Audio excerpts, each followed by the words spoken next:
안녕하십니까. 안근모의 휙서비스입니다. 밤사이에 뉴욕 증시가 더 올랐습니다. 오미크론은 이제 별것 아니다. 이런 분위기가 시장에 좀 흐릅니다. 신종 코로나 바이러스의 게임이 바뀌었다. 그런 자신감이 느껴집니다. 컨퍼런스 보드가 집계한 미국 소비자 신뢰지수입니다. 경제에 대한 소비자들의 자신감을 보여주죠. 12월에 115.8로 올랐습니다. 오미크론 뉴스로 시끌벅적한 와중에도 소비 심리는 더 좋아졌습니다. 지난 가을에 델타 때문에 시끄럽던 때와는 분명히 달라진 반응입니다. 소비자 신뢰지수 발표 전에 형성됐던 이코노미스트들의 예상치 분포도는 이랬습니다. 111.0이 예상치들의 중간값이었습니다. 그런데 실제로 발표된 것은 115.8이었습니다.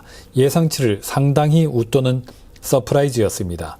소비자들의 이런 자신감이 밤사이 뉴욕 증시에도 자신감을 불어넣었습니다. 사람들의 움직임에서도 달라진 모습이 나타납니다. 보시는 그래프는 유럽 주요 도시들의 통행량입니다.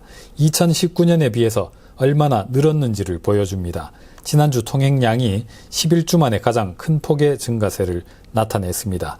오미크론 확산이 심화해서 봉쇄를 하느니 어쩌니 하지만은 사람들의 행태는 뭔가 달라져 있습니다. 이 그래프는 시장에 공급된 미국 석유 제품의 양입니다. 주간 단위로 측정하는데 미국 국내 석유 수요를 보여줍니다. 통계 작성을 시작한 이래로 역대 최대치를 기록했습니다.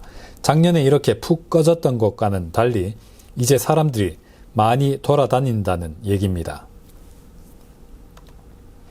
또 한 가지 소식, 코로나 치료제입니다. 화이자가 개발한 팍스로비드를 미국 FDA가 긴급 사용 승인했습니다. 알약으로 입에 넣어서 먹는 최초의 코로나 치료제입니다. 그래서 의료진 도움 없이 집에서 혼자서 약을 먹을 수 있다는 것이 가장 큰 장점입니다. 의료 시스템에 걸리는 부하를 크게 줄일 수 있는 게임 체인저라는 얘기도 나옵니다. 물론 효과도 아주 좋다는 시험 결과가 나와 있습니다. 보시는 그래프는 남아프리카 공화국의 코로나 관련 통계입니다. 오미크론의 발원지죠. 그런데 그다지 심각한 그래프는 아직 그려지지 않고 있습니다. 다행입니다. 스코틀랜드에서는 오미크론에 감염돼서 입원할 확률이 델타보다 3분의 2 줄었다는 연구 결과도 나왔습니다. 뉴욕 증시 대표지수 S&P 500입니다. 급격히 떨어지면서 50일선이 무너졌는데 100일선 지지를 받은 뒤로 급격히 반등하고 있습니다. 지난달에 달성했던 사상 최고 기록이 다시 목전에 다가왔습니다. 어제 터키 환율 소식 전해드리면서 이 설명을 넣고 싶었는데 시간이 길어져서 못 다뤘습니다. 환율 읽는 법입니다. 우리가 보통 환율이라고 하면 달러원 환율을 말합니다. 이때 앞에 있는 것, 달러가 기준이 됩니다. 1달러를 사는데 몇 원이 필요하냐 이겁니다. 지금은 1190원 정도 하죠. 이게 올라가면 달러가 비싸지는 겁니다. 환율이 올라가면 원화 가치는 떨어지는 겁니다.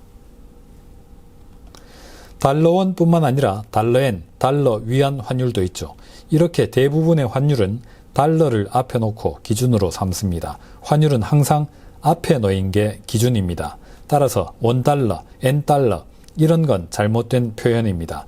기준 통화를 뒤에 놓아서 혼란을 야기합니다.